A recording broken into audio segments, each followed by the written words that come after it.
च्या सिरीजमध्ये आपण आजपासून सुरुवात करत आहोत महाराष्ट्रातील समाजसुधारक आणि महाराष्ट्रातील समाजसुधारकांमध्ये आद्य महाराष्ट्रातील समाजसुधारक नाना जगन्नाथ शंकर शेठ यांच्याविषयीची माहितीला आपण आज सुरुवात करतोय। नाना जगन्नाथ शंकर शेठ जन्म 10 फेब्रुवारी 1803। बघा आजकाल 2-3 महत्त्वाच्या गोष्टी आहेत।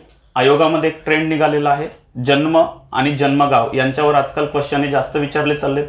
सहसा जोड्या लावांमध्ये तुम्हाला एका बाजूला विचारलं चाललंय की समाजसुधारक कोण आहेत आणि त्यांचे जन्मस्थळ याविषयीची मॅचिंग करण्यासाठी तुम्हाला सांगितलं जाते। त्यासाठी जन्मस्थळ लक्षात असले पाहिजेत आपल्याला। बाकी अदर ज्या दुसऱ्या डेट्स आहेत इतिहासामध्ये त्या तेवढ्या इम्पॉर्टंट नाही, पण एका पाठोपाठ एक त्यांच्या आयुष्यामध्ये होणाऱ्या घटनांविषयी माहिती आपल्याला असली पाहिजे। तर सुरुवात करत आहोत नाना जगन्नाथ शंकर शेठ। जन्म 10 फेब्रुवारी 1803 मध्ये आहे आणि त्यांचा मृत्यू 1865 मध्ये म्हणजे 31 जुलै 1865 चा आहे। वडिलांचं नाव शंकर शेठ असं होतं। नानांचं ॲक्च्युअल नाव नाना हे त्यांना लाडानं म्हटलं जायचं, पण पुढे तेच नाव त्यांचं सुप्रसिद्ध झालं। त्यांचं मूळ नाव होतं जगन्नाथ। त्यांच्या आईचं नाव आहे भवानीबाई। नानांचा जन्म 10 फेब्रुवारी 1803 या दिवशी मुरबाड या ठिकाणी झाला। मुरबाड तुम्हाला माहिती असेल की ठाणे जिल्ह्यामध्ये हे तुम्हाला आढळतं आणि मुरबाडी नावाची एक नदी आहे, त्या नदीच्या किनाऱ्यावरच यांचं गाव होतं आणि त्या नदीच्या नावावरूनच यांच्या गावाला मुरबाड असं नाव देण्यात आलं होतं। तर तिथं यांचा जन्म झाला होता एका दैवज्ञ ब्राह्मण कुटुंबामध्ये। ठीक आहे, तर ब्राह्मण कुटुंब तुम्हाला वेगवेगळे भेटतात। तुम्हाला माहिती आहे कोकणस्थ कुटुंब आहेत, ब्राह्मण कुटुंब आहेत। काही काही पुस्तकांमध्ये नानांच्या विषयी सांगितलं जातं की हे जातीने सोनार होते, पण ॲक्च्युअली हे देवेंद्र ब्राह्मण होते।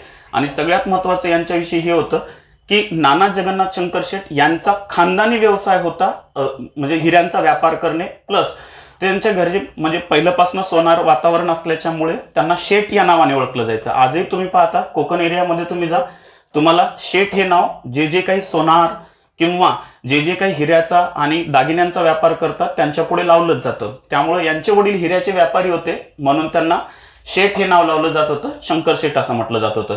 आपण सांगितलं की यांचा जन्म एका दैवज्ञ ब्राह्मण कुटुंबात झालेला होता।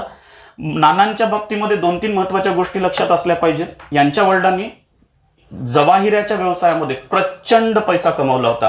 किती? तर यांचे वडील तत्कालीन ब्रिटिशांना व्याजाने पैसे देत असत। त्यामुळे आपण म्हणू शकतो की अतिशय उच्च आणि श्रीमंत कुटुंबामध्ये नानांचा जन्म झालेला होता। पण यांचं दुर्दैव होतं, नानांच्या जन्माच्या खूप लवकरच त्यांच्या आई भवानीबाई यांचा मृत्यू झालेला होता आणि नाना जेव्हा 18 वर्षाचे होते तेव्हा त्यांच्या वडिलांचा पण मृत्यू झालेला होता। वडिलांनी त्यांच्या पाठीमागे अगणित संपत्ती ठेवली होती। स्वाभाविक आहे, एवढी प्रचंड संपत्ती आहे, आपण त्यावेळेला असतो कदाचित तर तुम्ही मी या संपत्तीच्या मोहापायी आपण दुसऱ्याच कोणत्या तरी मार्गाला लागलो असतो, पण नानांचं तसं नव्हतं। नानांनी या सगळा जो पैसा आहे, अफाट जी संपत्ती आहे, ही सत्कार्यासाठी आणि सामाजिक आणि विधायक कार्यासाठी वापरण्याचा प्रयत्न केला आणि त्यातूनच समाजकार्याला नानांनी काय केली, सुरुवात केली होती। नाना आपण सांगितलं 18 वर्षाचे असताना त्यांच्या वडिलांचा मृत्यू झालेला होता। त्यानंतर विलासी जीवन त्यांनी जगलंच नाही। विलासी जीवन न जगता आपलं संपूर्ण जीवन त्यांनी सत्कार्यासाठी आणि सामाजिक कार्यासाठी वापरलं। नंतरच्या काळात तुम्ही पाहाल तर नानांच्या पुढच्या काळामध्ये नाना तुम्हाला सामाजिक कार्यात भेटतील, शैक्षणिक कार्यामध्ये नानांचा खूप मोठा सहभाग आहे, राजकीय क्षेत्रामध्ये सुद्धा नाना खूप मोठं स्थान त्यांनी मिळवलेलं होतं। आणि लहानपणी त्यांचं शिक्षण जेव्हा झालं त्या नानांचा मराठी, संस्कृत आणि इंग्रजी या 3 भाषेवर नानांचं खूप मोठं प्रभुत्व होतं। धार्मिक वृत्तीचे होते, घरातलं संपूर्ण वातावरण हे धार्मिक पद्धतीचंच होतं लहानपणापासून। आणि म्हणूनच तुम्ही पाहता की नानांचा एक ओढा तुम्हाला कोणत्या बाजूने दिसतो, तर नानांचा एक ओढा तुम्हाला सामाजिक आणि धार्मिक कार्यामध्ये, म्हणजे तुम्ही समाजाच्या सर्व क्षेत्रात तुम्हाला नाना पुढे दिसतात। मग ते सामाजिक क्षेत्र असो, धार्मिक क्षेत्र असो, शैक्षणिक क्षेत्र असो का कुठलंही क्षेत्र असो, तर सर्व क्षेत्रामध्ये तुम्हाला नाना पुढे दिसतात। 1822 नानांच्या सामाजिक कार्यांना सुरुवात होते आणि या वर्षी 1822 मध्ये नानांनी बॉम्बे नेटिव्ह एज्युकेशन सोसायटीची स्थापना केली। आता या अगोदर एक महत्त्वाचा मुद्दा हा होता की 1816 मध्ये तुम्ही नीट पाहिलं असेल तर 1816 मध्ये ऑलरेडी बॉम्बे एज्युकेशन सोसायटीची स्थापना झाली होती। पण हे दोघांमध्ये फरक काय, एक नेटिव्ह हा शब्द इथं तुम्हाला एक्स्ट्रा दिसतो। म्हणजे बॉम्बे एज्युकेशन सोसायटीची स्थापना कोणी केली होती, तर ती ब्रिटिशांनी केलेली होती। आणि साधारणतः बॉम्बे एज्युकेशन सोसायटीचा उद्देश काय होता, तर तुम्ही आणखी एक मुद्दा पहा। 1813चा जेव्हा आपण चार्टर ऍक्ट बघतो त्या चार्टर ऍक्ट मध्ये भारतामध्ये भारतीयांना शिक्षण देण्यासंदर्भात एक उल्लेख होता की ब्रिटिश कंपनी दरवर्षी 1 लाख रुपये भारतीयांच्या शिक्षणासाठी खर्च करेल। हे तिथं सांगितलं गेलं होतं. परिणामतः तेव्हापासून भारतामध्ये आणि त्यातल्या त्यात बॉम्बे प्रांतामध्ये ब्रिटिशांनी शिक्षणाला कमी का होईना प्रमाणात पण सुरुवात केली होती. तो महत्वाचा मुद्दा होता. आणि त्याच्या अंतर्गतच 1816 मध्ये बॉम्बे एज्युकेशन सोसायटीची काय करण्यात आली होती, स्थापना करण्यात आली होती. पण मुद्दा हा होता, म्हणजे बॉम्बे एज्युकेशन सोसायटीचा मूळ उद्देश काय हो, की बॉम्बे प्रांतामध्ये जे अँग्लो इंडियन्स आहेत त्यांना शिक्षणाची व्यवस्था पुरवणे. पण बॉम्बे एज्युकेशन सोसायटी हे कामं करण्यामध्ये कुठेतरी कमी पडत होती आणि मूळ भारतीय लोकांपर्यंत आणखीनही शिक्षण हे जात नव्हतं. परिणामतः नानांनी सगळ्यात पहिले 1822 मध्ये बॉम्बे नेटिव्ह एज्युकेशन सोसायटीची स्थापना केली. याच्यामध्ये हा नेटिव्ह शब्द आपल्याला असा आढळतो की हा मूळ भारतीयांच्या पर्यंत या सोसायटीच्या अंतर्गत अनेक शाळा उघडण्यात आल्या आणि समाजाच्या शेवटच्या थरापर्यंत शिक्षण पसरवण्यासाठी ही संघटना त्यांनी सुरू केलेली होती. म्हणजे बॉम्बे नेटिव्ह एज्युकेशन सोसायटीचा मूळ उद्देश कोणता आहे, की मूळ उद्देश आहे की भारतीयांना शिक्षण पोहोचवणे, भारतीयांना शिक्षण मिळवून देणे, यासाठी शाळा उघडणे आणि समाजामध्ये शैक्षणिक जनजागृती घडून आणली. कारण तत्कालीन समाज तुम्ही पहा शिक्षणापासून कसं दूर होता, पण त्या समाजामध्ये शैक्षणिक एक आपण म्हणू मोठ्या प्रमाणात चळवळ सुरू करणे, हा मूळ उद्देश होता बॉम्बे नेटिव्ह एज्युकेशन सोसायटीचा. आणखी एक बॉम्बे नेटिव्ह एज्युकेशन सोसायटीच्या बाबतीत हा एक मुद्दा लक्षात असू द्या की बॉम्बे प्रांतामध्ये भारतीय व्यक्तीनं सुरू केलेली ही पहिली संघटना होती. म्हणजे ही भारतामध्ये बॉम्बे प्रांतामध्ये सुरू केलेली भारतीय व्यक्तीने केलेली सुरू ही पहिली संघटना आहे. ती म्हणजे कोणती आहे, बॉम्बे नेटिव्ह एज्युकेशन सोसायटी होती.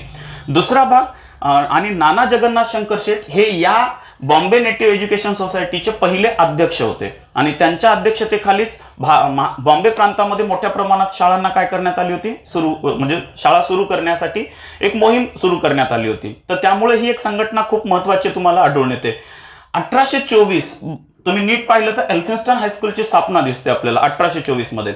आता एल्फिन्स्टन कोण होते, आपल्याला माहिती आहे की 1811-12च्या दरम्यान माउंट स्टुअर्ट एल्फिन्स्टन हे मराठा म्हणजे त्यातल्या त्यात पुण्यामध्ये पेशव्यांच्या दरबारामध्ये ऍज अ रेसिडेंट म्हणून आले होते, एक वकील म्हणून आले होते. आणि त्याच्यानंतर आपण जे बऱ्याचदा म्हणतो की 1818 मध्ये जेव्हा मराठा साम्राज्याचा ऱ्हास झाला, हा ऱ्हास करण्याच्या पाठीमागचा सगळा मूळ हात कोणाचा होता, तर सगळेजण म्हणतात एल्फिन्स्टनचा होता. पण एल्फिन्स्टनची एक दुसरी पण बाजू आहे. एल्फिन्स्टन हा हुशार होता आणि सगळ्यात महत्वाचं म्हणजे भारतामध्ये जे काही अनेक ब्रिटिश असे आले की जे पॉझिटिव्ह विचार करणारे आणि असं म्हणणारे की नाही या भारतीय लोकांना पण आपण शिक्षण दिलं पाहिजे, असे जे खूप कमी विचाराचे जे ब्रिटिश भारतात आले त्यापैकी एक एल्फिन्स्टन होता.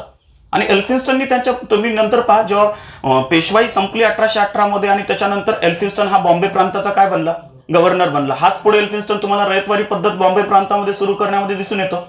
म्हणजे एल्फिन्स्टनची कामं खूप चांगली आहेत आणि शैक्षणिक कार्यामध्ये एल्फिन्स्टननी खूप मोठं योगदान दिलं होतं. म्हणजे एल्फिन्स्टन अशा विचाराचा आहे की नाही भारतीय लोकांचं हे जे दारिद्र्यपण आहे याला जर तुम्हाला हटवायचं असेल, काढून टाकायचं असेल तर सगळ्यात महत्वाची गोष्ट आहे शिक्षण.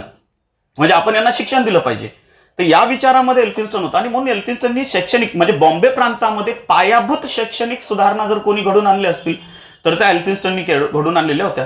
तर त्या एल्फिन्स्टन नंतर जेव्हा एल्फिन्स्टन बॉम्बे प्रांताचा गव्हर्नरचं पद संपल्याच्या नंतर तो रिटर्न निघून गेला. तुम्हाला माहिती असेल पाहिजे की म्हणजे जेव्हा आपण बेंटिंगचं नाव घेतो तर विल्यम बेंटिंग जेव्हा भारतामध्ये ऍज अ बंगालचा गव्हर्नर जनरल म्हणून भारतामध्ये आला होता 1828 मध्ये, त्याच्याऐवजी खरं तर एल्फिन्स्टनला पाठवण्यात येत नव्हतं. पण एल्फिन्स्टननी नम्रपणे नकार दिला आणि सांगितलं की नाही माझ्या बरोबर कोण आहे, आणखी माझ्यापेक्षाही चांगला कुवतीचा माणूस म्हणजे विल्यम बेंटिंग आहे आणि तुम्ही त्याला पाठवा.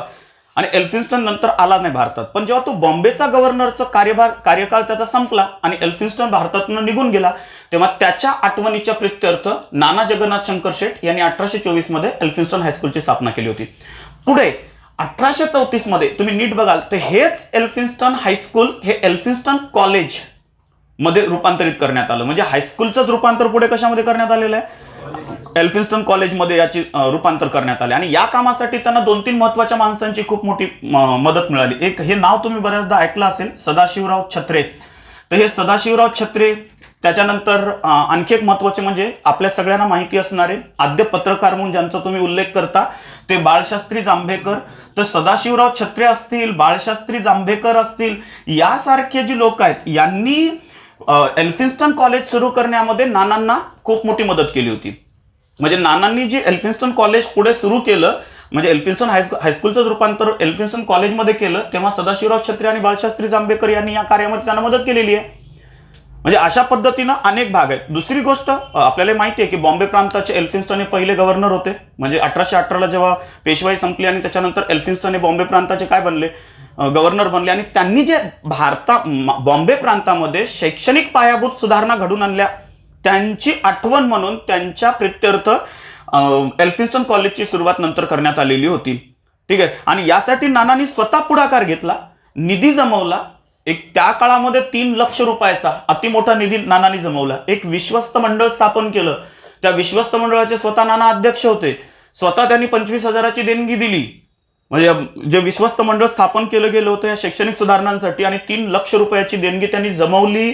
स्वतः 25,000 रुपयाची देणगी दिली आणि त्याच्यामधून ह्या सगळ्या सुधारणा नानांनी केल्या. स्वतः नाना त्या विश्वस्त मंडळाचे काय होते, अध्यक्ष होते. तर हे सगळं नानांनी या काळामध्ये तुम्हाला केल्याचं दिसून येतं. याच्यानंतर नानाच्या एक मध्यंतरीच्या काळात जेव्हा 1834-35च्या काळामध्ये बॉम्बे प्रांतात मोठ्या प्रमाणात दंगली सुरू झाल्या. तुम्ही एक इतिहासामध्ये तुम्हाला मला वाटतं की दंगली हे आत्तापासून सुरू असतील कदाचित. इतिहासात अशा काही दंगली आहेत की ज्या दंगली आत्ताच्या आपण आपल्या इमॅजिनेशनच्या पलीकडे घडून आलेल्या आहेत. 1834-35 मध्ये अशीच एक मुंबईमध्ये दंगल उसळलेली आहे. आणि दंगलीची बऱ्याचशा भीषणता पण आहे. मी पुढे गेल्यानंतर आपण त्याविषयी बघूच. एक दंगल तुम्हाला आपल्याला नेहमी वाटतं की भारतात घडलेली दंगल म्हटलं की आपण डायरेक्टली दोन धर्माकडे डायरेक्टली विचार करतो. एक हिंदू आणि दुसरे मुस्लिम्स असतील आणि त्यांच्याच दरम्यान दंगल होणार आहे. पण मुंबईमध्ये अशाही दंगली, एक दंगल अशी पण झालेली आहे जिथं हिंदू आणि मुस्लिम एक होते आणि त्यांच्या अपोजिट पारसी होते. म्हणजे पारसी वर्सेस हिंदू मुस्लिम, म्हणजे पारशांविरुद्ध लढण्यासाठी हिंदू मुस्लिम एक झालेल्या पण दंगली आहेत. म्हणजे दंगलींचा इतिहास हा खूप पूर्वीपासूनच आहे. 1834-35च्या काळामध्ये मुंबईत अशीच दंगल झाली आणि ही दंगल कमी करण्यामध्ये नानांनी खूप मोठी भूमिका घेतली. आणि त्याचबरोबर नानांचं एक पहिल्यापासून कसं होतं, बॉम्बे नेटिव्ह एज्युकेशन सोसायटीच्या अंतर्गत शैक्षणिक कार्य करत आहेत. दुसरं एल्फिन्स्टन हायस्कूल आहे, एल्फिन्स्टन कॉलेजची स्थापना आहे. सामाजिक क्षेत्रामध्ये ते खूप पुढे चालून कामं करतात. या सगळ्या आणि ही दंगल मिटवण्यामध्ये नानांनी जी भूमिका घेतली, या सगळ्याचा विचार करून तत्कालीन बॉम्बे ब्रिटिश सरकारने नानांना जस्टिस ऑफ पीस ही पदवी दिली होती. तर जस्टिस ऑफ पीसचा अर्थ काय होतो की समाजामध्ये शांतता प्रस्थापित करणारा एक राजदूत. म्हणजे कोण, जस्टिस ऑफ पीस है ना. आणि जी लोक समाजामध्ये ही कामं करतात, तत्कालीन ब्रिटिश सरकार त्यांना ह्या पदव्या द्यायचं. म्हणजे ब्रिटिशांच्या तुम्ही नीट अनेक पदव्या पाहिल्या असतील की कैसरी हिंद नावाची पदवी ब्रिटिशांकडून दिली जायची. नाईटहुड म्हणजे सर ही पदवी दिली जायची. पुढे चालून तुम्हाला माहिती आहे की रवींद्रनाथ टागोरांनी जेव्हा रवींद्रनाथ टागोर असतील, महात्मा गांधी असतील, यांनी जेव्हा जालियनवाला बाग हत्याकांड झालं तेव्हा आपल्या पदव्या परत करण्याची मोहीम त्या काळामध्ये घेतलेली होती. तर ब्रिटिश सरकार अनेक पदव्या देत असत. तर या काळामध्ये म्हणजे 1835 मध्ये जे दंगल शमन असेल आणि नानांनी जे सामाजिक क्षेत्रामध्ये कामाला सुरुवात केली होती, याचा विचार करून तत्कालीन ब्रिटिश सरकारने नानांना, बॉम्बेच्या ब्रिटिश सरकारने नानांना जस्टिस ऑफ पीस ही पदवी त्या काळामध्ये देऊन त्यांचा गौरव केलेला आहे. ठीक आहे. याच्यानंतर नानाचं आणखी एक महत्वाचं काम दिसतं. एक तुम्हाला माहिती असायला पाहिजे की ग्रँड ज्युरी ही एक कन्सेप्ट होती पूर्वीच्या काळामध्ये. म्हणजे न्याय व्यवस्थेमध्ये ग्रँड ज्युरी नावाची कन्सेप्ट असायची आणि या ग्रँड ज्युरीमध्ये भारतीयांची नेमणूक झाली पाहिजे यासाठी नानांनी प्रयत्न केलेले आहेत. आता याचं रिझन काय आणि हा कन्सेप्ट काय नेमका ग्रँड ज्युरी आणि त्याच्यामध्ये भारतीयांची नेमणूक व्हावी याच्यामध्ये कारण काय. तर तुम्हाला माहिती आहे की तत्कालीन काळामध्ये बॅरिस्टर ही पदवी ज्यांनी घेतली त्यांनाच स्मॉल कॉज कोर्टामध्ये कामकाज चालवण्याची परमिशन असायची. म्हणजे जे स्मॉल कॉज कोर्ट असायचे तत्कालीन काळातले, तर त्या कोर्टामध्ये तुमची वकिली लढवणारा कोण असला पाहिजे, ज्याच्याकडे बॅरिस्टरची पदवी आहे तो असला पाहिजे, आहे का नाही.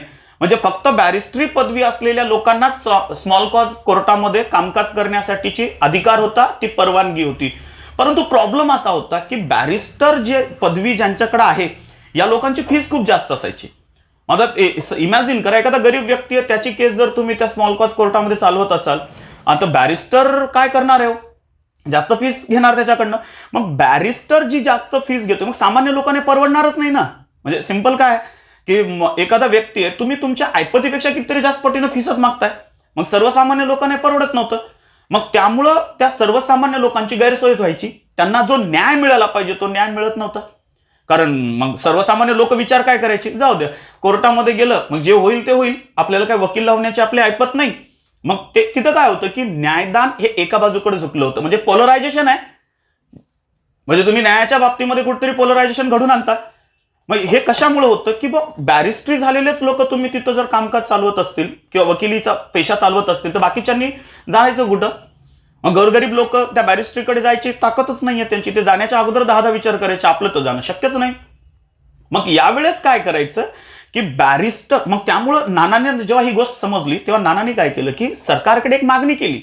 मागणी काय की बाबा बॅरिस्टर पदवी नसलेल्या लोकांना सुद्धा तुम्ही काय केलं पाहिजे, तुम्ही वकिली करण्यासाठी परवानगी दिली पाहिजे. यासाठी नानांनी प्रयत्न केले. आणि या प्रयत्नाला नुसते प्रयत्न करणाऱ्यांमधला नाना नव्हता बिलकुल, डेफिनेटली नाना त्यामधले नाही आहेत. नानांनी त्याचा पाठपुरावा केला वारंवार, ब्रिटिश सरकारला पटवून दिलं की तुम्ही भारतामध्ये जे काही न्यायव्यवस्था आहे तिच्यामधला हा दोष आहे.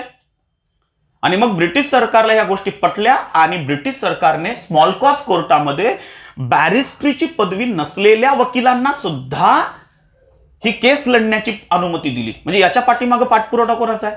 नानाचाच आहे. डेफिनेटली नानाने एक मोठं काम या काळामध्ये घडून आणलं होतं. तर हे सगळी कामं तुम्हाला नानाच्या बाबतीमध्ये आढळतात. इसवी सन 1836 मध्ये आणखी एक घटना घडली.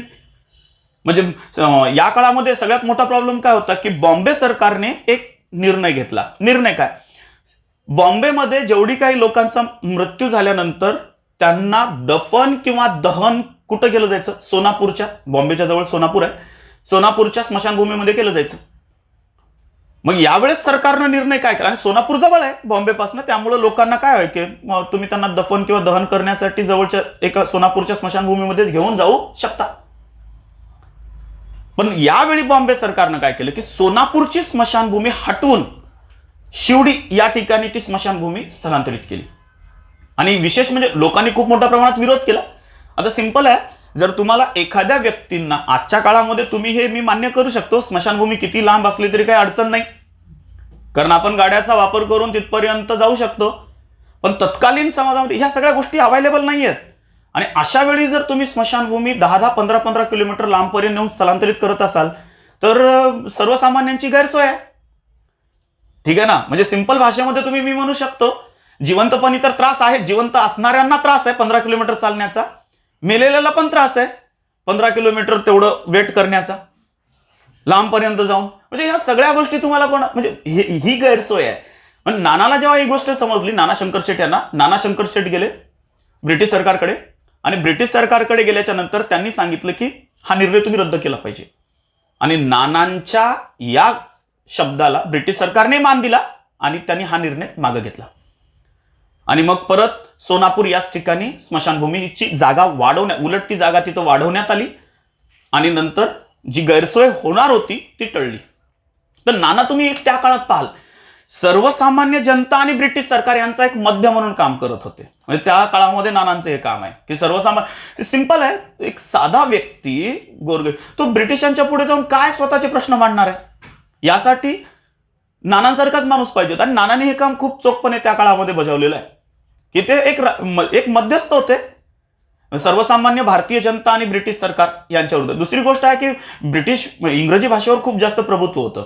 आणि सगळ्यात महत्वाचं, नाना एवढे श्रीमंत होते की ब्रिटिश लोक त्यांच्या जवळ येऊन बसायची, त्यांच्याकडनं कर्ज घ्यायची. त्यामुळे ब्रिटिशांसोबतचे त्यांचे संबंध अतिशय चांगले होते. आणि नानांची सामाजिक कार्य आता ब्रिटिशांना सुद्धा या काळामध्ये, एक तुम्ही नीट पाहाल, नंतरच्या काळात भारतामध्ये खऱ्या अर्थानं सामाजिक सुधारणांची सुरुवात कुठं दिसते हो? 1828च्या नंतर. 1828च्या नंतर म्हणजे कोण? विल्यम बेंटिंगच्या काळाच्या नंतर. मग तुम्हाला 1829 मध्ये सतीबंदीचा कायदा भेटेल, विल्यम बेंटिंगनीच केलेली. नंतर बालिका हत्यावरची बंदी भेटेल, विल्यम बेंटिंगनीच केलेलं नरबळीची बंदी असेल. ही सगळी सामाजिक कार्य बेंटिंगच्या काळापासून चालू झाली. आणि नाना जे आहेत ते बेंटिंगचे कोण आहेत? म्हणजे समकालीन आहेत. म्हणजे ब्रिटिशांना सुद्धा एक असा भारतीय व्यक्ती पाहिजे की जो भारतीय व्यक्ती काय करू शकतो, या सगळ्या सामाजिक सुधारणांमध्ये ब्रिटिशांना सहकार्य करू शकतो. आणि त्यामुळं नानांच्या बाबतीमध्ये ही गोष्ट आहे. तुम्ही मध्यंतरीच्या काळामध्ये मॉन्सन असेल, त्यानंतर लॉर्ड स्टुअर्ट एल्फिन्स्टन असेल, मेकॉले असेल. आता काही लोक मेकॉलेला चांगलं मानतात, काही वाईट मानतात, ते आपल्या घेण्यावर आहे. पण विल्यम बेंटिंग असेल, यासारखे चांगल्या विचाराची पण लोक भारतामध्ये आलेलीच होती ना. आणि नाना त्या लोकांच्या खूप जवळ राहिलेले होते. याचा परिणाम आहे की नाना एक मध्यस्थ म्हणून या मध्यंतरीच्या काळामध्ये काम त्यांनी केलेलं होतं नानांनी. तर हे एक इम्पॉर्टंट नानांच्या बाबतीत आढळतं. याच काळात 1837 एक घटना घडली. आता परत एकदा दंगली. भिवंडीमध्ये त्यावेळेला एक विठ्ठलाचं मंदिर होतं आणि विठ्ठलाच्या मंदिरची तत्कालीन काळात विटंबना झाली. म्हणजे मूर्त्यांची विटंबना करणं हे भारतामध्ये आजपासनं नाहीये, पहिल्यापासून आहे. आणि आपल्याला माहिती आहे देवी देवतांची मूर्तीची जर तुम्ही विटंबना त्यावेळेला करत असाल त्याचा अर्थ सिंपल आहे, दंगली होणारच. आणि झाल्याच. 1837 मध्ये भिवंडीमध्ये प्रचंड दंगली उसळल्या, हिंदू मुस्लिम दंगली. आणि मग यावेळेला काय झालं की ऍक्च्युअली ही विटंबना केली होती एका विशिष्ट धर्माच्या व्यक्तीने, परंतु ब्रिटिश सरकारने, त्यावेळच्या ब्रिटिश सरकारने न्यायालयामध्ये जेव्हा हे प्रकरण गेलं, या दंगली शमल्या, नंतर हे प्रकरण न्यायालयामध्ये गेलं, न्यायालयाने आणि ब्रिटिश सरकारने हिंदू धर्माच्या विरोधात बाजू घेतली. नानांनी या सगळ्या प्रकरणाचा तपास केला आणि तपास केल्याच्या नंतर नानाला समजलं की जो निर्णय देण्यात आला तो चुकीचा होता. परिणामतः नाना कोणीकडे गेले? परत एकदा ब्रिटिश सरकारकडे गेले. ब्रिटिश सरकारला नानांनी सांगितलं की या प्रकरणाची फेर तपासणी झाली पाहिजे, परत एकदा तपास झाला पाहिजे. ब्रिटिश सरकार नानाच्या शब्दाला ना म्हणू शकले नाही आणि परिणामतः या प्रकरणाची फेर तपासणी झाली आणि मग जे खरे आरोपी होते ते पकडण्यात आले आणि मग त्यांना शिक्षा झाली. तर हे सामाजिक कार्यामध्ये पण अशा पद्धतीने नानांनी हस्तक्षेप केलेले आहेत तत्कालीन वेळेला. याच काळात 1840 उजाडलं. 1840 मध्ये तुम्ही पाहाल बॉम्बे शिक्षण मंडळाची स्थापना झाली. आता तुम्ही म्हणाल ही बॉम्बे शिक्षण मंडळाची स्थापना काय नानांनी केली का? नाही हो, नानांनी नाही केली, तर ही ब्रिटिश सरकारने केलेली आहे बॉम्बे शिक्षण मंडळाची स्थापना. पण नाना ह्या बॉम्बे शिक्षण मंडळाचे सदस्य होते. आणि याचं रिझन काय होतं, हे स्थापन का करण्यात आलं बॉम्बे शिक्षण मंडळ? बॉम्बे शिक्षण मंडळ स्थापन करण्याच्या पाठीमागची भूमिका ही होती की बॉम्बे प्रांतामध्ये सरकारला वाटत होतं जेवढ्या काही शाळा चालल्यात, आपण ब्रिटिश सरकारने ज्या काही शाळा उघडलेल्या आहेत, या सगळ्या शाळांच्या कार्यावर नियंत्रण ठेवण्यासाठी बॉम्बे शिक्षण मंडळाची स्थापना. आणि मग बॉम्बे शिक्षण मंडळाची स्थापना झाल्याच्या नंतर बॉम्बे प्रांतातल्या शिक्षण तज्ज्ञांना या मंडळाचे सदस्य म्हणून घेण्यात आलं. आणि त्याच्यापैकी हे सदस्य म्हणून ज्यांना घेतलं त्याच्यापैकी एक नाना शंकरशेठ होते. तर नाना शंकरशेठ यांना हे काम केलं. पुढे तुम्हाला माहिती आहे की याच बॉम्बे शिक्षण मंडळाचं पुढे रूपांतर 1856 मध्ये उडच्या खलित्याच्या नंतर बॉम्बे मंडळात झालं, म्हणजे शिक्षण मंडळ. ठीक आहे ना, म्हणजे उडच्या खलित्याच्या नंतर हेच शिक्षण मंडळ नंतर स्वतंत्रपणे काम करायला लागलं होतं. तर सुरुवातीला तुम्ही पाहाल 1840 मध्ये तर बॉम्बे शिक्षण मंडळाचे सदस्य म्हणून नानांनी काम केलेलं आहे. 1845 याच काळामध्ये ग्रँट मेडिकल कॉलेज आजही तुम्हाला बॉम्बेला दिसतं, मुंबईला दिसतं. या ग्रँट मेडिकल कॉलेजची सुरुवात नानांनी केली. याच्या पाठीमागचं एक कारण होतं. 1835 ते 1838 या काळामध्ये बॉम्बेचे गव्हर्नर होते रॉबर्ट ग्रँट. आणि या रॉबर्ट ग्रँट यांचे नानासोबत अतिशय चांगले संबंध होते, विशेष. बरं, दुसरी गोष्ट होती की रॉबर्ट ग्रँट यांची एक इच्छा होती की मध्यंतरीच्या काळात कलकत्त्याला मेडिकल कॉलेजची स्थापना झाली होती, तसंच एक मेडिकल कॉलेज आपण बॉम्बे प्रांतात सुरू करावं, अशी इच्छा कोणाची आहे? रॉबर्ट ग्रँटची. म्हणजे कलकत्ता मेडिकल कॉलेज जसं मध्यंतरीच्या काळात सुरू झालेलं तसंच एक मेडिकल कॉलेज कुठं सुरू झालं पाहिजे? बॉम्बे प्रांतात सुरू झालं पाहिजे. हा विचार कोण करतोय? रॉबर्ट ग्रँट करतोय. ठीक आहे. तो जेम्स ग्रँट वेगळा आहे, तो इतिहास तज्ञ, तो वेगळा. हा रॉबर्ट ग्रँट म्हणजे कोण? हा बॉम्बे प्रांताचा तत्कालीन गव्हर्नर. म्हणजे कधीपासून कधीपर्यंत? 1835 ते 1838 या काळापर्यंत रॉबर्ट ग्रँट बॉम्बे प्रांताचा गव्हर्नर होता. ग्रँटची इच्छा काय? ग्रँटची इच्छा आहे की बाबा जसं कलकत्ता मेडिकल कॉलेज सुरू झालं, सिमिलरली तसंच एक मेडिकल कॉलेज बॉम्बे प्रांतात सुरू झालं पाहिजे. पण ह्या सगळ्या कामासाठी त्यांनी बेसिक तयारी पण केली ग्रँटनी, असंच एक कॉलेज सुरू करण्यामध्ये. पण 1838 ग्रँट निघून गेले आणि ग्रँट निघून गेल्याच्या नंतर त्यांचं जे अपुरं स्वप्न आहे ते पूर्ण करण्याची जबाबदारी नानांनी आपल्या खांद्यावर घेतली. आणि यातूनच त्यांनी ग्रँट मेडिकल कॉलेजची सुरुवात केली. कधी केली हो? तर 1845 मध्ये केली ग्रँट मेडिकल. बरं, तुम्हाला एक माहिती असेल कदाचित, या ग्रँट मेडिकल कॉलेजमध्ये किती भारी गोष्ट होती. वैद्यकीय शिक्षण, आता मेडिकल कॉलेज म्हटल्यावर कोणतं शिक्षण भेटणार? वैद्यकीय शिक्षण. पण या वैद्यकीय शिक्षण मराठी भाषेतून दिलं जायचं. याचं रिझन ही, आणि ही कल्पना कोणाची आहे? नानाची आहे. का? कारण तत्कालीन लोकांना आणखीन इंग्रजी शिक्षण खूप क्लोजली माहिती नव्हतं. इंग्रजी भाषा आणखी ते मराठी लोक हे आणखी खूप जास्त इंग्रजी भाषेमध्ये समरस झालेले नव्हते. खूप चांगलं ज्ञान इंग्रजी भाषेचं मराठी विद्यार्थ्यांना नसायचं. कारण आणखीनही तुम्ही पाहाल तर संस्कृत आणि पारशी भाषेवरचा प्रभाव हा बॉम्बेतल्या लोकांच्या वर आणखी खूप जास्त होता. मग दुसरी गोष्ट अशी होती की ब्रिटिश इंग्रजी भाषा आत्मसात करण्यासाठी, त्यांची पुस्तकं समजण्यासाठी सगळ्यात मोठा प्रॉब्लेम काय येणार आहे? भाषेची अडचण. मग काय करायचं? मराठी भाषेतनं. आज आपल्याला वाटतं अशी जर भाषा म्हणजे सगळे वरून खालून पुस्तकं या भाषेतली असती तर आपण सुद्धा एमपीएससी आतापर्यंत किती क्रॅक केली असती. तर काही लोक इथं बसलेल्यांपैकी जास्त लोक एमपीएससीच्या नादी न लागता डायरेक्ट युपीएससीच्या तयारीला लागले असते. याचं रिझनच ते आहे. म्हणजे नानांच्या डोक्यातली कल्पना आहे की बुवा चला ग्रँड मेडिकल कॉलेजमध्ये मराठी भाषेतून शिक्षण देऊ. मराठी भाषेतून शिक्षण देणारं हे पहिलं कॉलेज होतं आणि विशेष बॉम्बे प्रांतातलं पहिलं मेडिकल कॉलेज हेच आहे. तर ते रॉबर्ट ग्रँटच्या स्मृतीनिमित्त त्यांनी त्यांच्या आठवणीमध्ये हे कॉलेजची स्थापना केलेली आहे मराठी भाषेतून. तर मला माहिती आहे पुढे चालून या ग्रँट मेडिकल कॉलेजमध्ये पहिली जी म्हणजे बरोबर विशेष आहे बरं का, इथं मेडिकलची डिग्री दिली जायची नाही, डिप्लोमा दिला जायचा मराठी भाषेत. म्हणजे मेडिकलचा डिप्लोमा होता त्या काळामध्ये. आणि जेव्हा या ग्रँड मेडिकल कॉलेजमधून पहिले 8 विद्यार्थी पास झालेले होते, त्याच्यापैकी एक होते डॉक्टर भाऊ दाजी लाड, ज्यांना गरिबांचे डॉक्टर किंवा धन्वंतरी या नावाने ओळखलं जातं. ते भाऊ दाजी लाड. आणि पुढे चालून भाऊ दाजी लाड यांचे काम खूप मोठं आहे. नानांना अनेक वेगवेगळ्या कामामध्ये भाऊ दाजी लाड यांनी मदत केलेली आहे. याचं रिझन आहे की भाऊ दाजी लाड यांचं शिक्षण पूर्ण करण्यामध्ये नानांचा खूप मोठा हात आहे. म्हणजे नानांनी माणसं पण खूप मोठी मोठी काढली. तुम्ही मध्यंतरीच्या काळात पहा, दादाभाई नौरोजी तुम्हाला भेटतील, नानांच्या तालमीतच तयार झालेले आहेत त्यांनी पण. डॉक्टर भाऊदाजी लाड घ्या, ही सगळी लोक. सदाशिवराव छत्रे त्यांचे समकालीन आहेत. बाळशास्त्री जांभेकर भेटतील तुम्हाला. हे नानांनीच तयार केलेली माणसं आहेत ही सगळी. म्हणजे नानांचा वरद हस्त आहे म्हणून हे सगळं चाललं. म्हणजे ग्रँड मेडिकल कॉलेजमध्ये जे पहिले 8 लोक आहेत त्याच्यापैकी एक कोण आहेत? डॉक्टर भाऊदाजी लाड आहेत, ज्यांना तुम्ही पुढे चालून गरिबांचे डॉक्टर म्हणून ओळखता. तर हे काम ग्रँड मेडिकल कॉलेजच्या स्थापनेतला पुढाकार सुद्धा कोणाचा आहे? नानाचाच आहे. पुढे जा तुम्ही 1846 मध्ये पहा, बॉम्बे म्युनिसिपल कमिशनचे सदस्य बनले नाना. बॉम्बे म्युनिसिपल कमिशनचे सदस्य नाना झाले आणि पुढे चालून बॉम्बे प्रांताच्या काउन्सिलमध्ये ते निवडूनही गेले. आणि जेव्हा ते बॉम्बे प्रांताच्या काउन्सिलमध्ये निवडून गेले नाना, त्यांच्या प्रयत्नातूनच पुढे 1846 मध्ये म्युनिसिपल ऍक्ट लागू झाला. नानांनीच हा ऍक्ट लागू करण्यासाठी ब्रिटिश सरकार पुढे मागणी केली होती आणि नानांच्याच प्रयत्नातून 1846 मध्ये म्युनिसिपल ऍक्ट आहे.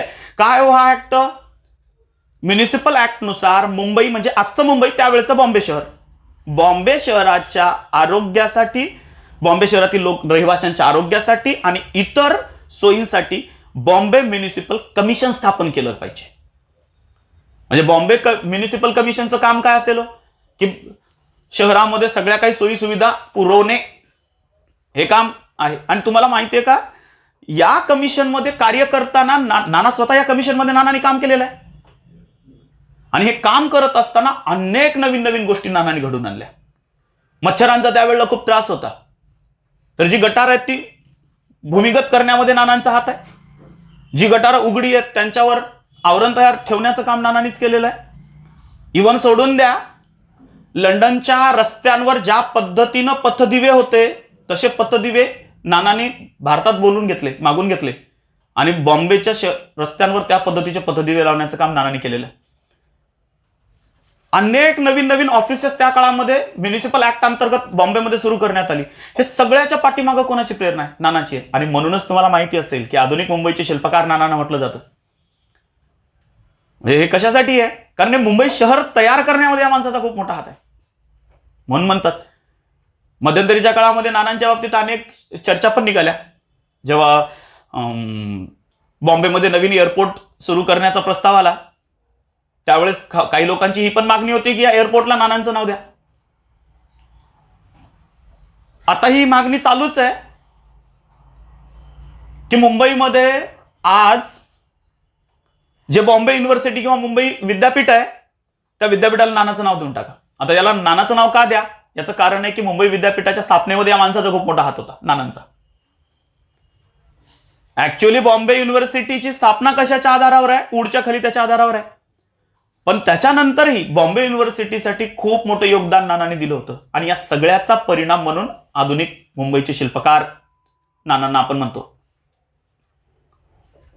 1848 मध्यंतरीच्या काळात तुम्ही पाहाल तर स्टुडंट लिटररी अँड सायंटिफिक सोसायटीची स्थापना आहे. काय अर्थ हो? विचार बघा नानांचा, विद्यार्थ्यांच्या मनामध्ये सायंटिफिक वैज्ञानिक दृष्टिकोन निर्माण झाला पाहिजे. आणि सगळ्यात इम्पॉर्टंट लिटररी म्हणजे काय, साहित्यिक आणि वैज्ञानिक दृष्टिकोन निर्माण झाला पाहिजे विद्यार्थ्यांच्या मनात. म्हणून तुम्हाला या संस्थेची स्थापना नानांनी केलेली दिसते. अतिशय महत्वाची संस्था आहे student literary and scientific society. आणि ही नानांनी कशासाठी ही संस्था सुरू करण्यामध्ये नानांच्या सोबत दादाभाई नौरोजी आहेत. आता बघा एमपीएससी मध्ये या गोष्टी आजकाल विचारल्या चालल्यात आपल्याला, तुम्ही ही संस्था स्थापन कोणी केली, यासोबतच ही संस्था स्थापन करण्यात त्यांना मदत कोणी केली, हे पण प्रश्न आपल्याला आजकाल विचारले चालले. त्यामुळे आपल्याला माहिती पाहिजे की कोणत्या संस्थेमध्ये कोणी कोणाला मदत केलेली आहे.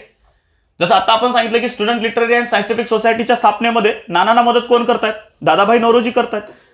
डॉक्टर भाऊदाजी लाड आहेत, जे आत्ताच आपण सांगितलं दादाभाई नौरोजी आहेत, डॉक्टर भाऊदाजी लाड आहेत, सदाशिवराव छत्रे आहेत, ही सगळी लोक आहेत, मांडलिक आहेत. ही सगळ्या लोकांनी नानाला मदत केलेली आहे ही संस्था स्थापन करण्यामध्ये, ही सोसायटी स्थापन करण्यामध्ये. जमशेदजी जिजीबॉय आहेत, नानांचे एक खूप चांगले मित्र होते जमशेदजी जिजीबॉय. त्यांच्याच नावाने आज तुम्हाला जे जे कॉलेज भेटतं, जे जे मेडिकल कॉलेज आहे, त्यानंतर आजही तुम्हाला जे जे स्कूल ऑफ आर्ट भेटतं, हे कोणाच्या नावाखाली आहे हे सगळं?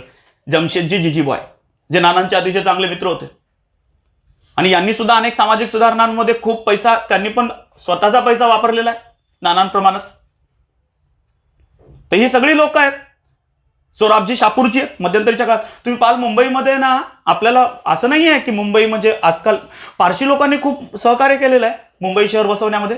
शापूरजी सोराबजी असतील, जमशेदजी जिजीबॉय असतील, या सगळ्या लोकांनी, पुढे चालल्यानंतर जमशेदजी टाटा असतील, हे सगळे लोक आहेत त्याच्यामध्ये. आणि या सगळ्या लोक म्हणजे ही संस्था स्थापन का केली आहे student literary and scientific society? उद्देश काय हो? लिटररीचा अर्थ इथं काय घेतोय आपण? साहित्यिक. म्हणजे विद्यार्थ्यांच्या मनामध्ये साहित्यिक दृष्टिकोन निर्माण झाला पाहिजे. विद्यार्थ्यांच्या उत्कट भावना शब्दांच्या रूपामध्ये कागदावर उतरल्या पाहिजे. आणि सायंटिफिक, तत्कालीन समाज तुम्ही पहा, वैज्ञानिक दृष्टिकोन त्यावेळच्या समाजामध्ये नव्हताच. म्हणजे प्रत्येक गोष्टला रोग का होतात माहितीच नाही, सगळं जग त्यावेळेला सांगतोय. मध्यंतरीच्या काळात लुईस पाश्चरकडनं तुम्हाला जंतूंपासून रोगोद्भव ही कन्सेप्ट आली होती. आणि जगामध्ये एक समजलं होतं की जंतूंपासून रोग होतात. पण तत्कालीन भारतीय समाज आणखीन एक त्याच जोखडात गुंतला होता की रोगाचं कारण जंतू नसून देवाचा प्रकोप आहे. म्हणजे वैज्ञानिक दृष्टिकोन आहे का हो? बिलकुल नाही. त्यामुळे लहान मुलांपासूनच हा वैज्ञानिक, मोठे झाल्यानंतर हा दृष्टिकोन तुम्हाला तयार करण्याची आवश्यकता नसते. वयोमानानुसार बऱ्याचदा दृष्टिकोन आपोआप निर्माण होतात. पण लहानपणी जे दृष्टिकोन तुमच्या मध्ये निर्माण आहे, तुमचा जो दृष्टिकोन बनलाय, तो दृष्टिकोन आयुष्याच्या शेवटपर्यंत ॲज इट इज राहतो. मग त्यामुळे मुलांच्या मनामध्ये हे दृष्टिकोन निर्माण करण्यासाठी या संस्थेची स्थापना आहे. मग ते साहित्यिक असो, वैज्ञानिक असो, दोन्ही पद्धतीचे हे काम नानांनी मध्यंतरीच्या काळात केलं. अनेक लोकांची मदत आहे. दादाभाई नौरोजी आहे, डॉक्टर भाऊदाजी लाड आहेत, सदाशिवराव छत्रे आहेत, मांडलिक आहेत, जमशेदजी जिजीबॉय आहेत, त्याच्यानंतर सोराबजी शापूरजी आहेत. तर यासाठी ही संस्था तुम्हाला भेटून जाते. यानंतर 1848 नानांच्या बाबतीमध्ये माहिती आहे, हे एक सिमिलर तारीख आहे. 1848 हे वर्ष महत्वाचं आहे. पुण्यामध्ये आपल्याला माहिती आहे की महात्मा फुले यांनी मुलींसाठी पहिली शाळा सुरू केली. सेम मुंबईमध्ये मुलींसाठी पहिली शाळा नानाने सुरू केली. कुठं? स्वतःच्या वाड्यात, म्हणजे जिथं नाना राहायचे त्याच वाड्यामध्ये नानांनी मुलींसाठी पहिली शाळा मुंबईत सुरू केलेली आहे. त्याच वर्षी, ज्या वर्षी पुण्यामध्ये महात्मा फुले यांनी पहिली शाळा सुरू केलेली होती, सेम त्याच वर्षी नानांनी. आणि विशेष महत्वाची गोष्ट, स्वतःच्या मुली नानांनी या शाळेमध्ये टाकल्या होत्या. म्हणजे तुम्ही समाज सुधारकांमध्ये दोन प्रकारचे समाज सुधारक बघता. एक जे भोलगेवडे आहेत, बोलून बोलूनच मी स्वतः मी समाज सुधारक आहे असे म्हणणारे, आणि एक की मी समाज सुधारक आहे आणि कुठलीही सुधारणा करण्याच्या पूर्वी त्याची सुरुवात माझ्यापासून करतो. नानांनी जेव्हा मुलींची शाळा उघडली, नानांना माहिती आहे की मुलींना, म्हणजे तत्कालीन सनातनी समाज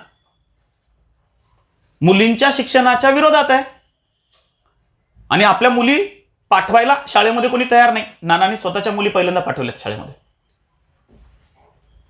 शाळा कुठं सुरू केली? स्वतःच्या वाड्यामध्ये मुलींची पहिली शाळा सुरू केली नानांनी. तर हे काम नानांचं आहे. म्हणजे 1848 महात्मा फुले प्लस नाना एक तुम्हाला समकालीन दिसतात. दोघांनी एकाच वेळी मुलींची शाळा, एकाने मुंबईमध्ये आणि दुसऱ्यांनी पुण्यामध्ये सुरू केलेली दिसते. याच्यानंतर 1850 ते 1856 हा जो काळ तुम्ही पाहाल, मध्यंतरीच्या काळ, 1850ला नाना बॉम्बे प्रांताच्या शिक्षण मंडळाचे अध्यक्ष बनले. आता एक मोठी गोष्ट आहे, बॉम्बे प्रांताच्या शिक्षण मंडळाचे अध्यक्ष बनले. आणि या काळामध्येच म्हणजे 1850 ते 1852 या काळात तुम्ही पाहाल तर नाना काय आहे, तो बॉम्बे शिक्षण मंडळाचे अध्यक्ष आहेत. आणि तुम्हाला माहिती आहे, जेव्हा नाना हे काम करत होते बॉम्बे शिक्षण मंडळाचं, त्यावेळी यांच्या अध्यक्षपद असतानाच खऱ्या अर्थानं बॉम्बे युनिव्हर्सिटीच्या स्थापनेची सुरुवातीचा विचार करण्यात आलेला होता. याच काळामध्ये नानांनी हे सगळं काम केलेलं होतं. म्हणजे पुढे चालून बॉम्बे जे विद्यापीठ तुम्ही म्हणता ते सुरू बॉम्बेमध्ये करण्यामध्ये या बॉम्बे शिक्षण मंडळाचा खूप मोठा सहभाग आहे. आणि याचे अध्यक्ष त्यावेळेला नाना होते. इनडायरेक्टली तुम्ही मी म्हणू शकता की हे काम नानांनी केलं असावं, आणि केलेलंच आहे. 26 ऑगस्ट 1852 खूप महत्वाची गोष्ट आहे, बॉम्बे असोसिएशनची स्थापना 26 ऑगस्ट 1852. काय हो बॉम्बे असोसिएशन? बॉम्बे असोसिएशन आपण कशाला म्हणतो? दोन माणसांची नावं दिसतात तुम्हाला बॉम्बे असोसिएशन मध्ये. मुख्यत्वे इतिहासाच्या पुस्तकात तुम्ही जर बघितलं तर दादाबाई नौरोजींचा अभ्यास करताना पण तुम्हाला कुठेतरी समजलं किंवा तुम्ही वाचलं असेल की बॉम्बे असोसिएशनची स्थापना दादाबाई नौरोजींनी केली. पण बॉम्बे असोसिएशनची स्थापना करण्यामध्ये दोन माणसांचा सगळ्यात मोठा सहभाग होता. एक नाना शंकरशेठ आणि दुसरे दादाबाई नौरोजी. उद्देश काय? कशासाठी बॉम्बे असोसिएशन स्थापन करायचं? रिझन आता थोड्यापूर्वी मी जे तुम्हाला सांगितलं.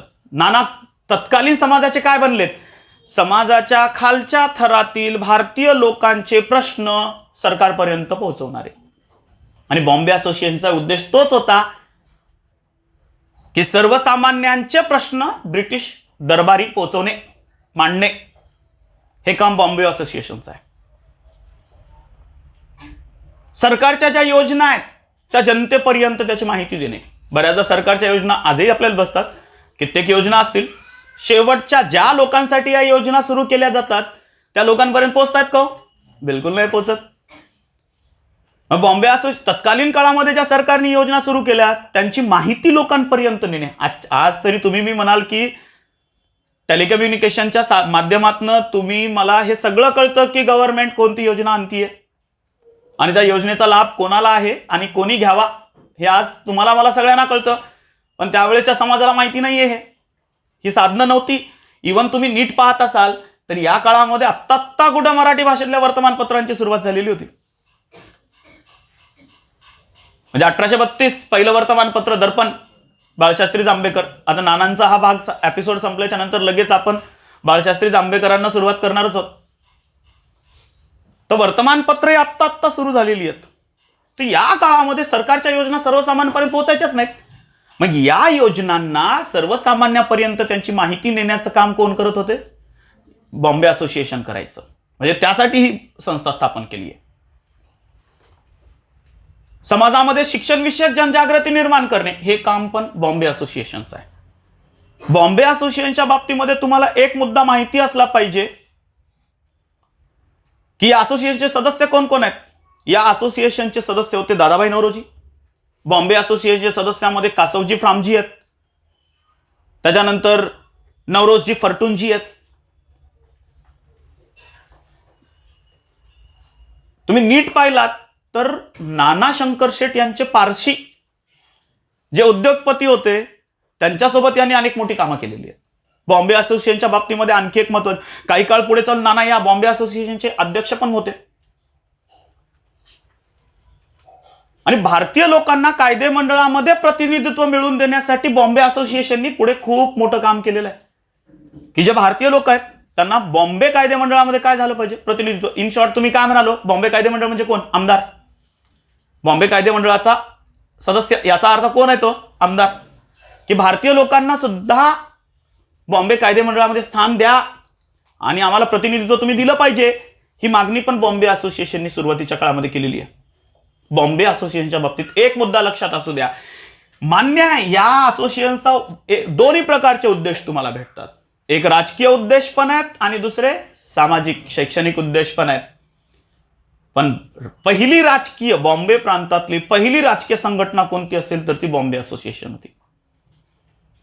आणि अनेक पुस्तकामध्ये हे उल्लेख स्पष्ट पण आहेत की बॉम्बे असोसिएशन ही काय हो, बॉम्बे प्रांतातली पहिली राजकीय संघटना आहे. रिझन पहा तुम्ही की बॉम्बे कायदेमंडळामध्ये काय असलं पाहिजे, भारतीय लोक असले पाहिजे. म्हणजे राजकीय कार्य आहे, राजकीय कार्य करणारी संघटना आहे. आणि तुम्हाला माहिती आहे का की नाना शंकर शेठ हे बॉम्बे प्रांताच्या कायदेमंडळाचे मध्यंतरी सदस्य बनले. कधी? 1861 मध्ये. म्हणजे इन शॉर्ट तुम्ही म्हणू शकता की नाना शंकर शेठ हे बॉम्बे मधले पहिले आमदार होते. ठीक आहे, बॉम्बे कायदेमंडळाचे ते काय आहेत, पहिले आमदार आहेत. भारतीय म्हणाले मी. 1861 मध्ये ते बॉम्बे कायदेमंडळामध्ये निवडून गेलेले आहेत, म्हणजे पहिले आमदार झालेले आहेत त्यांनी. हे कशामुळे आहे? बॉम्बे असोसिएशनचंच काम आहे. पुढे अनेक लोकांचा सहभाग आहे. दादाभाई नौरोजी या संघटनेमध्ये होते, कासवजी फ्रामजी आहेत, नौरोजी फर्टूनजी आहेत, जे जे जे मीन्स जमशेदजी जिजीभाई आहेत. या सगळ्या लोकांनी मिळून ही संघटना स्थापन केलेली आहे. बरं, विशेष गोष्ट होती या संघटनेमध्ये आणखी एका माणसाचा खूप मोठा सहभाग आहे. जर पुढे चालून तुम्ही वाचलात डॉक्टर भाऊदाजी लाड, तर भाऊदाजी लाड सुद्धा तुम्हाला डायरेक्टली बॉम्बे असोसिएशनशी संबंधित दिसतात. विशेष म्हणजे जेव्हा नाना शंकर शेठ बॉम्बे असोसिएशनचे अध्यक्ष होते त्यावेळी डॉक्टर भाऊदाजी लाड हे बॉम्बे असोसिएशनचे पहिले सरचिटणीस होते. म्हणजे डॉक्टर भाऊदाजी लाड आहेत, दादाबाई नौरोजी आहेत. ही एक संघटना आहे पण कित्येक लोक जोडलेली आहेत. आणि या सगळ्यांना एकत्र आणण्याचं त्यावेळचं कार्य नानांच्या नेतृत्वाखाली चालायचं. नानांनी हे काम केलेलं आहे. तर अशा पद्धतीने बॉम्बे असोसिएशन माहिती असलं पाहिजे आपल्याला की पहिली राजकीय संघटना आहे. आणि अनेक काम आहेत. तसं तर ऍक्च्युअल या संघटनेचा उद्देश असा नाही की फक्त राजकीय कार्यासाठी स्थापन केली असावी. सामाजिक कार्य पण आहे, शैक्षणिक सुधारणा करणे, शैक्षणिक जनजागृती करणे, हे पण उद्देश आहे या संघटनेचा. पण त्याचबरोबर हे काम पण राजकीय कार्य पण आहे. पुढे गेलात तर तुम्हाला समजेल. Memorable day in Indian history, golden day, 16 April 1853. भारतामध्ये पहिली रेल्वे, आणि पहिली रेल्वेचा डायरेक्टली संबंध येतो नाना शंकर शेठ यांच्याशी. एमपीएससीने ऑलरेडी यावर क्वेश्चन्स विचारलेले आहेत, आयोगाने डायरेक्टली प्रश्न यावर आलेले आहेत, विचारलेले आहेत. ह्या तुम्हाला मला सगळ्यांना माहिती आहे. बोरीबंदर ते ठाणे पहिली रेल्वे 16 एप्रिल 1853 सुरू झाली. 16 एप्रिलचा दिवस दुपारचे 3:30 पावणे 4 वाजलेले असताना बोरीबंदर या ठिकाणून 3 इंजिन जोडलेली 14 डब्याची पहिली रेल्वे सुरू करण्यात आली होती. 3 इंजिन होते. इंजिनांची नावं पण माहिती असली पाहिजेत तुम्हाला. एकाचं होतं सुलतान, एका इंजिनचं नाव, दुसऱ्याचं होतं साहिब आणि तिसऱ्याचं होतं सिंध. म्हणजे सिंध, साहिब अँड सुलतान. 3:30 वाजता निघाली आणि जवळपास पाऊण तासामध्ये या रेल्वेनी 34 किलोमीटरचा डिस्टन्स कंप्लीट करून टाकला. भारताच्या इतिहासामध्ये आज तुम्ही रेल्वेला मी माहिती आहे इतिहासातली मी गोल्डन डेट का म्हटलं, कारण भारताची रेल्वे ही आज काय आहे, लाईफलाईन आहे. 10% भारतीय रेल्वेमध्येच बसून असतील या वेळेला. पण आता सर्वसामान्य लोकांच्या दळणवळणाचा हक्काचं माध्यम पुढे चालून कोण बनली? रेल्वे. आणि ही रेल्वे, मग तुम्ही नानांचा काय संबंध आहे? ज्या दिवशी रेल्वे झाली 16 एप्रिल 1853, या रेल्वेमध्ये बसण्याचा पहिला मान नानांना देण्यात आला. 400 प्रवासी होते, त्याच्यापैकी रेल्वेत चढलेले पहिले भारतीय कोण आहेत? नाना शंकर शेठ आहेत. म्हणजे एवढा मोठा मान, मग काहीतरी काम केलं असेल म्हणूनच ते हे सगळं केलं. रिझन काय? ही रेल्वे भारतात सुरू करण्यामध्ये ब्रिटिशांना मदत नानांनी केलेली आहे. ही रेल्वे सुरू करण्यामध्ये म्हणजे कशा पद्धतीनं तुम्हाला माहिती आहे, GIPR नावाची कंपनी होती, ग्रेट इंडियन पेनिन्सुला रेल्वे म्हटलं जायचं तिला, GIPR. ही जी GIPR नावाची कंपनी आहे याला ग्रेट इंडियन पेनिन्सुला रेल्वे असं म्हटलं जातं. इथं लॉंग फॉर्म आहे ते. तर ही कंपनी जेव्हा भारतात रेल्वे आणायची आहे, ब्रिटिशांनी डायरेक्टली सरकारने इन्व्हेस्ट न केली नव्हती याच्यामध्ये. ब्रिटिश सरकार इंग्लंडच्या जे काही उद्योगपती आहेत त्यांना सांगत होतं की तुम्ही इन्व्हेस्ट करा, ही रेल्वे सुरू करण्यामध्ये इन्व्हेस्ट तुम्ही करा. रेल्वे चालली, मग हिचं जे बेनिफिट असेल 5% व्याजाने आम्ही तुम्हाला पैसे नंतर परत करू, तुमचे पैसे बुडणार नाहीत. 8 संचालक म्हणजे डायरेक्टर्स, या रेल्वेमध्ये 8 लोकांनी काय केलेलं होतं, पैसा गुंतवला. आणि 8 पैकी 2 भारतीय होते, म्हणजे 6 ब्रिटिश आणि 2 भारतीय. त्या दोघांपैकी एक होते नाना शंकर शेठ. मग तुम्हाला दुसरे कोण आहेत? दुसरे होते जमशेदजी जीजीबॉय. हे जे म्हणजे दोघांनी 2 भारतीय व्यक्ती आहेत. ह्या कंपनीमध्ये यांनी पैसा गुंतवला होता, नाना शंकर शेठ आणि जमशेदजी जीजीबॉय. बाकी उरलेले 6 कुठले तो इंग्लंडचे बाकीचे. या पद्धतीनं नानांनी हे काम केलेलं आहे. म्हणजे ही रेल्वे सुरू करण्यामध्ये या माणसाचा खूप मोठा हात आहे. म्हणून तर रेल्वेत बसण्याचा पहिला मान यांनाच, नाना शंकर शेठ यांना. असं म्हणतात की जेव्हा रेल्वे सुरू झालेली होती, आजूबाजूची लोक त्या रेल्वेचा आवाज ऐकूनच घाबरून पळून गेलेली होती. त्यावेळेला भारतातल्या बऱ्याचशा वर्तमानपत्रांनी टीका पण केलेल्या आहेत पहिल्या रेल्वेवर. आपल्याला माहिती आहे सर, एक गाजलेलं वर्तमानपत्र आहे ज्ञानोदय नावाचं. या ज्ञानोदयमध्ये या रेल्वेचा उल्लेख काय म्हणून आला? चाक्या म्हसोबा. म्हणजे त्या रेल्वेला काय नाव दिलं त्यांनी? चाक्या म्हसोबा. म्हणजे हे चाक्या म्हसोबा आहे, याला रेल्वे नाही म्हणायचं. ज्ञानोदयमध्ये हे चाक्या म्हसोबा छापून आलेलं होतं.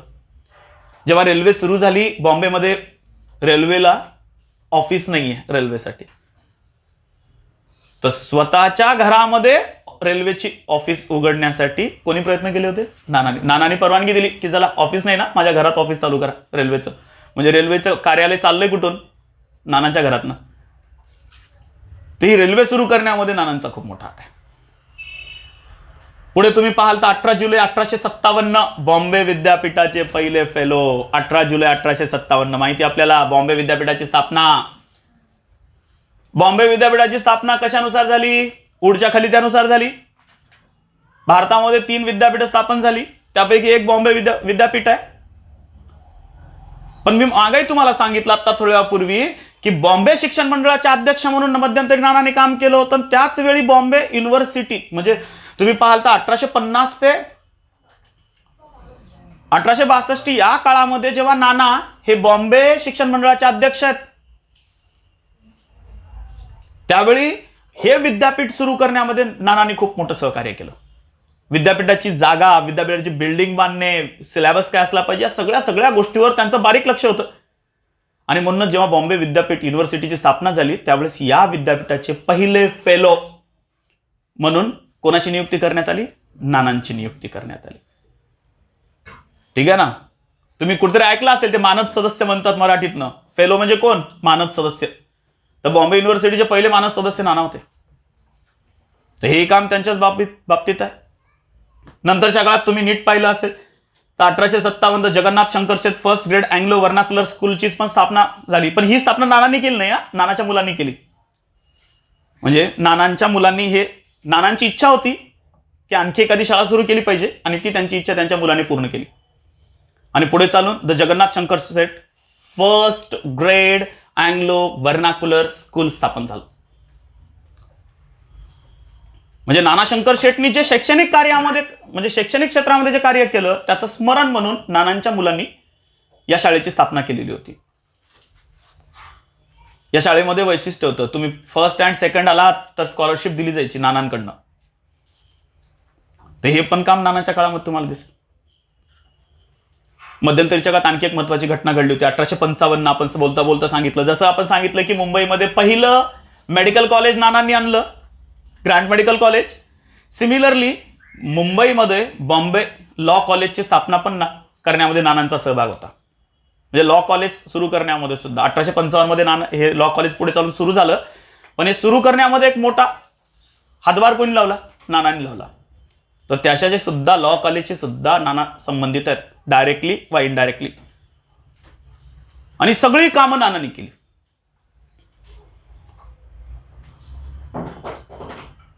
या सगळ्या कामाच्या सोबतच नानांच्या आयुष्यामध्ये भरपूर, म्हणजे इथपर्यंतच नाना थांबलेले नाही आहेत, आणखी भरपूर मध्यंतरीच्या काळात कामं झालेली आहेत. तुम्ही पाहाल, मी आता थोड्यापूर्वी तुम्हाला सांगितलं की जे स्कूल ऑफ आर्ट असेल किंवा जे मेडिकल कॉलेज असेल, याच्या स्थापनेमध्ये सुद्धा जमशेदजी जिजीबॉय यांच्यासोबत खांद्याला खांदा कोणी लावून हे काम केलं होतं, स्थापन करण्यामध्ये नानांचा सहभाग आहे. बॉम्बे प्रांतामध्ये सतीप्रथा बंद करण्यासाठी पत्र लिहिणारे पहिले नानाच आहेत. ते म्हणाले, यार 1829 मध्ये बंगाल प्रांतात सतीप्रथा बंद झाली,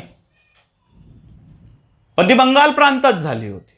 बॉम्बे आणि मद्रास प्रांतामध्ये आणखी सतीप्रथा बंद नव्हती. तर जशी बंगाल प्रांतामध्ये सतीप्रथा बंद झाली, सेम तशी सतीप्रथा कुठे बंद झाली पाहिजे? बॉम्बेमध्ये झाली पाहिजे. ही मागणी करणारे पण पहिले कोण आहेत? नाना शंकर शेठ.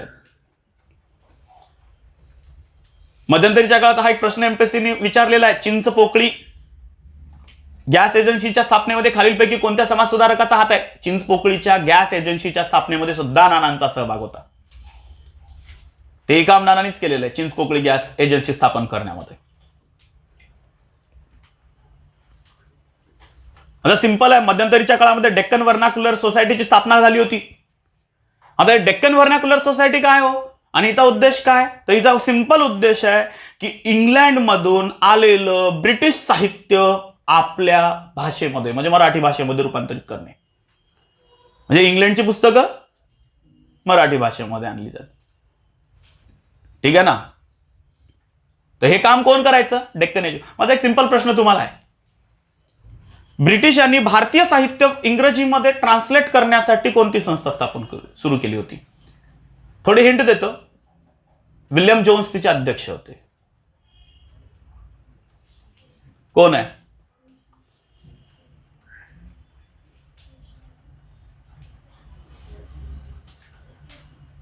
म्हणजे ब्रिटिश भारतामध्ये काय करतायत? जे भारतीय साहित्य आहे त्याचं रूपांतर कशामध्ये करतायत?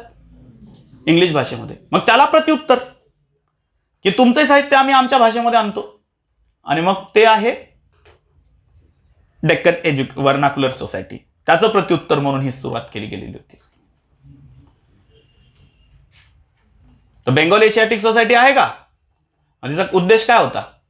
The Bengal Asiatic society William जोन्सने सुरू केलेली. उद्देश काय? उद्देश आहे भारतीय साहित्य ब्रिटिश भाषेमध्ये भाषांतरित करणे. त्याला प्रत्युत्तर म्हणून कोण आहे? डेक्कन व्हर्नाक्युलर सोसायटीची स्थापना आहे. आणि याचा उद्देश आहे ब्रिटिश साहित्य म्हणजे इंग्रजी भाषेतलं साहित्य मराठीमध्ये ट्रान्सलेट करणे. मध्यंतरीच्या काळात तुम्ही पाहाल, बॉम्बेमध्ये नेटिव्ह डिस्पेन्सरी सुरू करण्याचं कामही नानांनी केलं. हे डिस्पेन्सरी म्हणजे काय? सार्वजनिक दवाखाना, की गोरगरिबांना उपचार मिळाले पाहिजेत म्हणून सार्वजनिक दवाखाना सुरू करण्याचं काम कोणी केलं होतं? नानांनीच केलेलं आहे. जिओग्राफिकल सोसायटी पहा, नाना अनेक संघटनेशी संबंधित आहेत. जिओग्राफिकल सोसायटी असतील, ॲग्रो हॉर्टिकल्चरल कंपनी असतील, यांच्याशी सुद्धा नाना संबंधित होते. म्हणजे हे माणूस एका क्षेत्रात आहे असं नाहीये, फक्त सामाजिक क्षेत्रात काम केलंय असं नाही. तुम्ही भौगोलिक क्षेत्रामध्ये पहा, जिओग्राफिकल सोसायटीची डायरेक्ट रिलेटेड आहे. ॲग्रो हॉर्टिकल्चरल सोसायटीशी संबंधित आहे, म्हणजे ॲग्रिकल्चर सेक्टर सोबत सुद्धा कनेक्ट आहेत. हे म्हणजे एक क्षेत्र तुम्हाला नानांच्या बाबतीत दिसतं का? नाही दिसत. म्हणजे समाजाच्या प्रत्येक क्षेत्रामध्ये या माणसाने योगदान दिलेलं आहे. सुरुवातीला सांगितलं, मुंबईला खऱ्या अर्थानं बनवण्यामध्ये ज्या काही कमी लोकांचा हातभार आहे त्याच्यामधले मेन नाना आहेत. म्हणून तर जसे मी बोलता बोलता म्हटलं की लंडनच्या रस्त्यावरचे दिवे जसे होते तसेच दिवे कुठं आले पाहिजे? मुंबईच्या दिव्या. स्वतः नानांनी स्वतःचा पैसा खर्च करून त्यावेळी हे आणलं काम केलेलं आहे. रसिक क्षेत्रामध्ये पण आहेत, कलासक्त होते.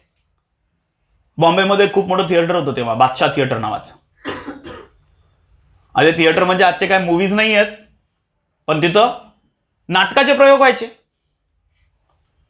आणि मध्यंतरीच्या काळात हे जे बॉम्बे आपलं बादशाह थिएटर आहे ना, हे कर्जबाजारी झालं. नाना कलासक्त होते. नानांच्या कानावर बातमी गेली की बादशाह थिएटरवर कर्ज झालेलं आहे. स्वतः नानांनी ते कर्ज फेडलं. कलासक्त माणसं होते. विष्णुदास भावे आपल्याला माहिती आहे, मराठी नाटकामधलं खूप मोठं नाव आहे, रंगमंचावरचं खूप मोठं नाव आहे. या विष्णुदास भावेंना त्यावेळेला मुंबईमध्ये राजाश्रय देण्याचं काम सुद्धा कोणी केलं होतं? नानांनी. स्वतः नानांच्या घरामध्ये, नानांनी आपल्या घरामध्ये विष्णुदास भावेंना ठेवलं. विष्णुदास भावे नानांच्या घरामध्ये रिहर्सल करत असत नाटकांची.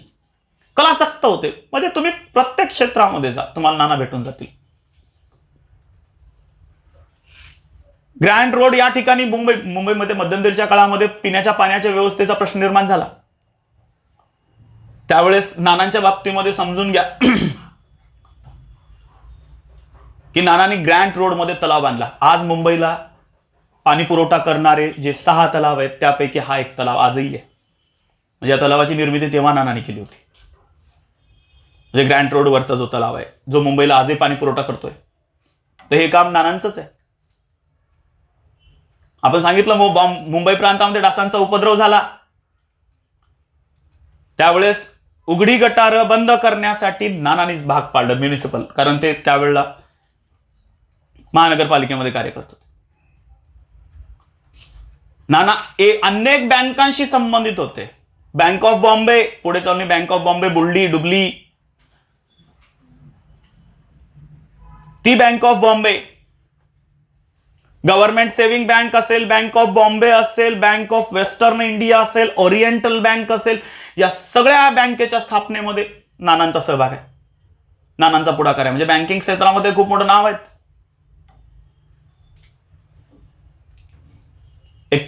या सगळी कामं आयुष्यभर सामाजिक, राजकीय, शैक्षणिक सुधारणांमध्ये नाना काम करत राहिले. आणि याचाच एक परिणाम होता की 1860 मध्ये इंग्लंडची राणी त्यावेळेसची व्हिक्टोरिया यांनी कोट ऑफ आर्म नावाची पदवी नानांना दिली होती. कोट ऑफ आर्म 1860 राणी व्हिक्टोरियाने ही पदवी दिलेली होती. 1857च्या काळात आपल्याला माहिती आहे की भारतामध्ये उठाव झाला. मुंबईतील जनतेने या उठावात भाग घेऊ नये म्हणून नानांनी मदत केलेली आहे, ब्रिटिशांना मदत केलेली आहे. याचा अर्थ नाना देशद्रोही होते का हो? बिलकुल नाही. नानांचं स्पष्ट म्हणणं होतं, जोपर्यंत आपण शिकत नाही आणि राज्य कसं चालवायचं हे आपल्याला कळत नाही, तोपर्यंत ब्रिटिश भारतात असले पाहिजे. आणि ब्रिटिश भारताचे शत्रू नाही आहेत, ते आपल्यापेक्षा पुढारलेले आहेत. आपण त्यांच्याकडनं पहिले शिकून घेतलं पाहिजे, या विचाराचे आहेत. म्हणजे सध्या स्वातंत्र्याची आवश्यकता नाही असं म्हणणारे तुम्हाला अनेक समाजसुधारक दिसतील, ज्यांनी 1857चा उठाव दडपल्याचा मनस्वी आनंद त्यांना झाला. त्याच्यामध्ये महात्मा फुले आहेत. 1857चा उठाव दडप म्हणजे फसला हे जेव्हा महात्मा फुलेंना कळालं, पुण्यामध्ये महात्मा फुलेंनी साखर वाटलेली आहे, साखर वाटून आनंद साजरा केला. रिझन महात्मा फुले म्हणायचे, जर हा उठाव सक्सेस झाला असता आणि ब्रिटिश भारतातून निघून गेले असते तर भारतामध्ये परत, त्यातल्या त्यात महाराष्ट्रामध्ये परत पेशवाई जन्माला आली असती. आणि पेशवाई जन्माला आली म्हणजे सामाजिक विषमता आली. हे विचार कोणाचे आहेत? महात्मा फुले यांचे आहेत. म्हणून 1857चा उठाव फसला याचा मनस्वी आनंद महात्मा फुलेंनी साखर वाटून पुण्यामध्ये साजरा केला. आणि जे अनेक लोक आहेत, म्हणजे जे काही लोक आहेत की ज्या वेळेला त्यांचं असं म्हणणं होतं की हा उठाव फसला पाहिजे आणि ब्रिटिश सत्ता कायम भारतात राहिली पाहिजे, असा विचार करणाऱ्यांमधले नाना सुद्धा होते. इव्हन मुंबईमध्ये हा उठाव होऊ नये म्हणून नानांनी मुंबईतल्या अनेक लोकांना ब्रिटिशांच्या बाजूनी विचार त्यांचे वळवण्याचं काम नानांनी केलेलं आहे. याचा अर्थ असा नाही की नाना म्हणजे 1857च्या उठावामध्ये त्यांनी मदत केली नाही, याचा अर्थ ते काही देशद्रोही होते, बिलकुल नाहीये. त्यांचे विचार वेगळे आहेत. त्यांचं म्हणणं आहे की आत्ता आपण ब्रिटिशांपासून सुरू केलोय, आपल्याकडे शिक्षण होतं का हो? नाहीये. आपण तेच संस्कृत आणि पारशी भाषेमध्ये तेच शिक्षण आहे. आज आपण जे आधुनिक शिक्षण घेतोय ते कोणामुळे घेतोय? ब्रिटिशांमुळे. पण हे आणखी सुरुवात आहे. शिक्षण घेतलं म्हणजे सामाजिक विषमता कमी होईल. राज्य कसं चालवावं याचं ज्ञान भारतीयांना मिळेल. त्यामुळं सध्या तरी ब्रिटिश भारतात राहिले पाहिजे अशा विचाराचे कोण आहेत? नाना शंकरशेट आहेत. नानांच्या बाबतीत आणखी एक, उसाचं बेणं मॉरिशसमधून भारतात आणणारा व्यक्ती पण नानाच आहेत. म्हणजे ऍग्रिकल्चर सेक्टरशी तुम्हाला हे पण भेटतील, मॉरिशसमधनं उसाचं बेणं त्यांनी आणलं भारतामध्ये. आणि सगळी कामं आयुष्यभर सर्व क्षेत्रामध्ये कामं केलेल्या नानांचा मृत्यू 31 जुलै 1865 मध्ये झाला. 31 जुलै 1865 नानांचा मृत्यू. आपण पाहतोय बऱ्याच वेळापासून की एवढी कामं या माणसाने केलेली आहेत समाजाच्या प्रत्येक क्षेत्रामध्ये. नानांच्या मृत्यूनंतर त्यांच्याविषयी अनेक लोकांनी गौरवोद्गार काढलेले आहेत. एमपीएससी यावर सुद्धा क्वेश्चन्स विचारते की कोणी कोणी त्यांना काय उपमा दिल्या. किंवा त्यांच्याविषयी कोणी काय गौरवोद्गार काढले. एक महत्वाचे आपल्याला माहिती, आचार्य अत्रे आपल्यापैकी सगळ्यांना माहिती आहेत. आचार्य अत्रे नानांविषयी एका शब्दात सांगतात की नाना हे मुंबईचे अनभिषिक्त सम्राट आहेत. म्हणजे नानांना काय पदवी दिलेली आहे? मुंबईचे अनभिषिक्त सम्राट म्हणजे नाना शंकर शेठ. कोण म्हणतंय हे? आचार्य अत्रे म्हणतात. आद्य पत्रकार बाळशास्त्री जांभेकर हे नानांचे समकालीन आहेत, नानांच्या तालमीमध्ये वाढलेले आहेत. बाळशास्त्री जांभेकरांनी नानांच्या मृत्यूनंतर काय बोलले होते? त्यांनी सांगितले की आधुनिक महाराष्ट्राच्या सार्वजनिक जीवनाची गंगोत्री म्हणजे नाना शंकर शेठ. आधुनिक जीवनाच्या सार्वजनिक जीवनाची गंगोत्री म्हणजे कोण आहे? नाना शंकर शेठ आहेत. कोण म्हटलंय हे? हे असे म्हणणारे कोण आहेत? बाळशास्त्री जांभेकर आहेत. आपल्याला नर फाटक यांच्याविषयी माहिती असायला पाहिजे. नर फाटक म्हणतात नाना म्हणजे मुंबईचे शिल्पकार आणि नाना म्हणजे मुंबईचे पहिले नागरिक आहेत. नानांना मुंबईचे पहिले नागरिक संबोधण्याचं काम कोणी केलेलं आहे? नर फाटक यांनी केलेलं आहे. नानांना काय म्हटलं त्यांनी? नाना हे काय आहेत? मुंबईचे पहिले नागरिक आहेत, इव्हन मुंबईचे शिल्पकार आहेत. नानांचे समकालीन आणखी एक व्यक्ती ज्यांचं नाव आपण आता बोलता बोलता नेहमी नानांच्या अनेक संस्थांमध्ये त्यांचे सहकारी राहिलेले दादाभाई नवरोजी. नानांच्या विषयी दादाभाईंचे विचार आहेत. ते म्हणतात की नानांनी शिक्षणाचं बीजारोपण केलं आणि नुसतं बीजारोपण केलं नाही तर त्याची वाढ केली, त्याची जोपासना केली. म्हणजे शिक्षणाचे बीजांकुरण करून, बीजारोपण करून त्याची वाढ आणि जोपासना करणारा व्यक्ती कोण होता? नाना होता. कारण शैक्षणिक कार्यात तुम्ही पहा सगळीकडे तुम्हाला नाना भेटतात. ते सगळं काम कोणी केलेलं आहे? नानांनी केलेलं आहे. अलग लक्षामध्ये. तर हे होतं नानांच्या विषयीची माहिती. काय अडचण असतील तर तुम्ही याविषयी विचारू शकता. थँक्यू.